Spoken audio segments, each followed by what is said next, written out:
झामुमो की कमान अब झारखंड के मुख्यमंत्री हेमंत सोरेन के हाथों पे है।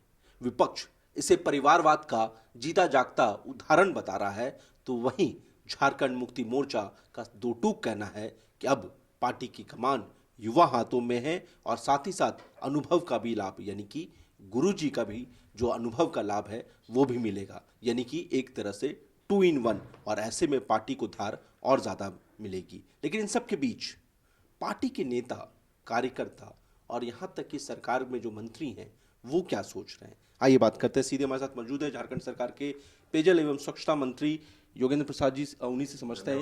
योगेंद्र जी, पहला सवाल यही है, हेमंत जी को कमान संभाले हुए लगभग 48 घंटा होने को है।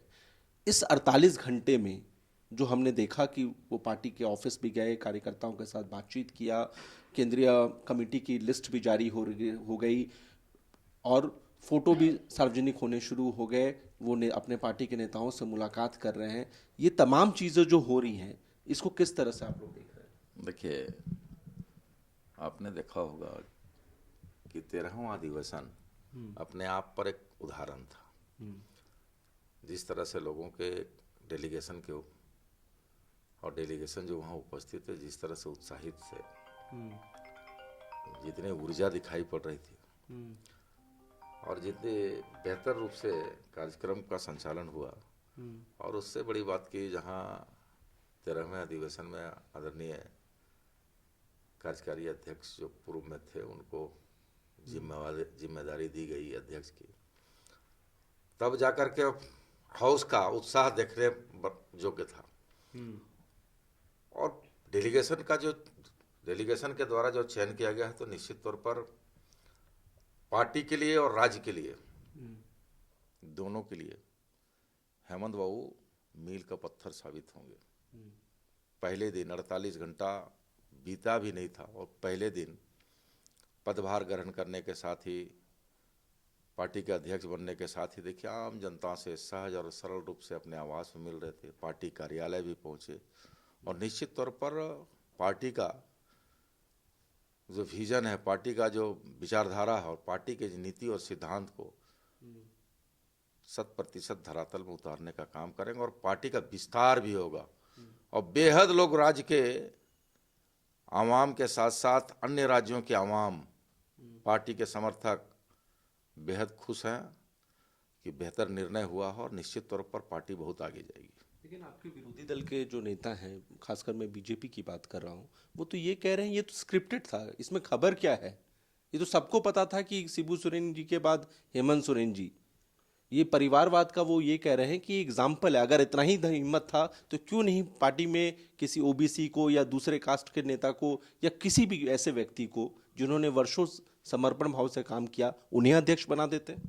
देखिए, भारतीय जनता पार्टी पहले अपने गिरेबान में झांके।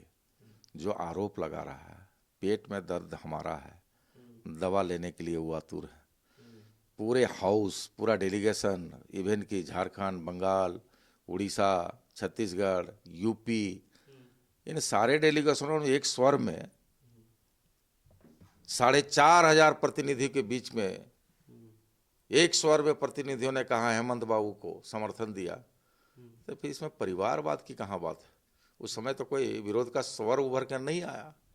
तो इसलिए भारतीय जनता पार्टी पहले परिवारवाद का जो उनका पॉलिसी है, जो उनका वक्तव्य है, वो पहले अपने गिरेबान में झांके और यहाँ कहीं कोई परिवारवाद की नहीं। हर एक डेलीगेशन का सुझाव, राय लिया गया, हाथ खड़ा करके समर्थन दिया गया। तो इसमें परिवारवाद की नहीं। कौन पार्टी को बेहतर रूप से चला सकता है, विकल्प के तौर पर आदरणीय गुरुजी के बाद विकल्प के तौर पर हेमंत बाबू को लाया गया और निश्चित तौर पर पार्टी का धार बनेगा, पार्टी का संगठन भी बढ़ेगा और राज्य के आवाम का और पार्टी के सिद्धांतों और विचारधाराओं को अंतिम व्यक्ति तक पहुंचाने का हमारा हेमंत बाबू काम करेंगे। इस बीच एक और जो है टास्क दिया गया है वो ये कि महाधिवेशन में भी कि अब झारखंड मुक्ति मोर्चा को क्षेत्रीय पार्टी से ऊपर उठ करके राष्ट्रीय पार्टी के स्तर पर जाना है कि, और इस पर लगातार उन्होंने, हेमंत जी ने भी कहा कि इसके लिए सबको काम करना होगा। मैं तो कह रहा हूँ कि कई डेलीगेशन, पूरे 7-8 राज्यों के डेलीगेशन थे, और मैं तो कहा कि भाई जो हेमंत बाबू को जिम्मेदारी दी गई है, तो निश्चित तौर पर राष्ट्रीय पार्टी के मानचित्र पर ला करके पार्टी खड़ी होगी, पार्टी को खड़ा करेंगे। आप देखते जाइए, साल 2 साल इंतजार करिए ना। राष्ट्रीय पार्टी के तौर पर हम आगे बढ़ने को तत्पर तैयार हैं और समर्थक और चाहने वाले, मानने वाले सब लोग अब इस बात को अंदाज़ा लगा लिए हैं कि अब राष्ट्रीय पार्टी के तौर पर हमारा पार्टी स्थापित होगी। इसमें कहीं अब कोई संशय नहीं रह गया। लेकिन इस बीच क्योंकि बिहार चुनाव को लेकर के भी काफ़ी सुगबुगाहट तेज है, आपने देखा होगा तेजस्वी यादव दिल्ली में कांग्रेस के राष्ट्रीय नेताओं से मुलाकात कर रहे थे, और इधर अगर विपक्षी कैंप की भी बात करें तो नीतीश, बीजेपी और बाकी और पार्टियों के बीच भी लगातार बातचीत का दौर चल रहा है। तैयारियां भी तेज है बिहार चुनाव को लेकर। झारखंड मुक्ति मोर्चा और आरजेडी के बीच झारखंड में तो टाई अप है, लेकिन बिहार की अगर हम बात करें तो पिछले बार आपका अनुभव कुछ अच्छा नहीं रहा बिहार चुनाव को लेकर के गठबंधन के मामले में। इस बार क्योंकि जब आप राष्ट्रीय पार्टी की बात कर रहे हैं तो बिहार चुनाव बेहद नज़दीक है। बिहार में झारखंड मुक्ति मोर्चा अपनी राजनीतिक ज़मीन को कहाँ देख रहा है, और क्या गठबंधन में आपको उम्मीद है कि सम्मानजनक समझौता होगा? बिल्कुल सम्मानजनक समझौता होगा, देखते जाइए। अभी वक्त है और कई चरण की वार्ता हो चुकी है और हमको लगता है कि पार्टी के अनुरूप वहाँ सीटों का समझौता होगा और निश्चित तौर पर होगा। इसमें कहीं कोई संशय नहीं रह गया है। चूँकि देखिए, अभी तो स्पष्ट हो चुका है बिहार का जनादेश किसके हाथों पर जाएगा, ये अब लगभग तय हो चुका है।